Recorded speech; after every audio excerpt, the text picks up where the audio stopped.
ఢిల్లీకి కాబోయే ముఖ్యమంత్రి ఎవరు అనేది తేలిపోయింది. షాలిమార్ బాగ్ నుంచి గెలుపొందిన రేఖా గుప్తా పేరును ఖరారు చేశారు. బినోయ్ సామాజిక వర్గానికి చెందిన నేతనే బీజేపీ అధిష్టాన ముఖ్యమంత్రి బాధ్యతలైతే అప్పగించారు. పలు రాజకీయ సామాజిక వర్గ సమీకరణలో భాగంగా ఆర్ఎస్ఎస్ తో అనుబంధం ఉన్న బినోయ్ సామాజిక వర్గ కీలక మహిళా నేత రేఖా గుప్తా షాలిమార్ బాగ్ అసెంబ్లీ నియోజకవర్గం నుంచి బీజేపీ ఎమ్మెల్యేగా రేఖా గుప్తా గెలుపొందారు. ఆప్ అభ్యర్థి బందన కుమార్ ని ఆమె ఓడించారు. ప్రస్తుత బీజేపీలో ఎవరు మహిళా సీఎం లేకపోవడం ఆమెకు మరింత కలిసొచ్చింది. బినోయ్ సామాజిక వర్గం నుంచి విజేందర్ గుప్తా, రేఖా గుప్తా, జితేందర్ మహాజన్ పోటీ పడ్డారు. చివరకు రేఖా గుప్తాకే అధిష్టానం మొగ్గు చూపింది.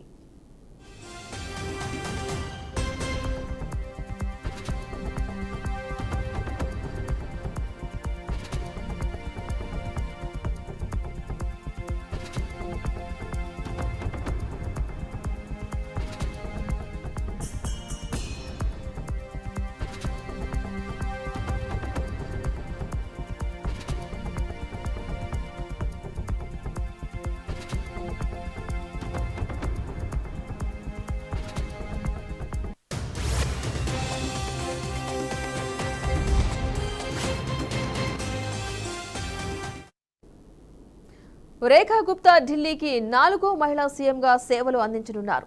గతంలో సుష్మా స్వరాజ్, షీలా దీక్షిత్, అతిషి ముఖ్యమంత్రులుగా పనిచేశారు. కొత్త ప్రభుత్వం కొలువు తీరేందుకు ఏర్పాట్లయితే కొనసాగుతున్నాయి.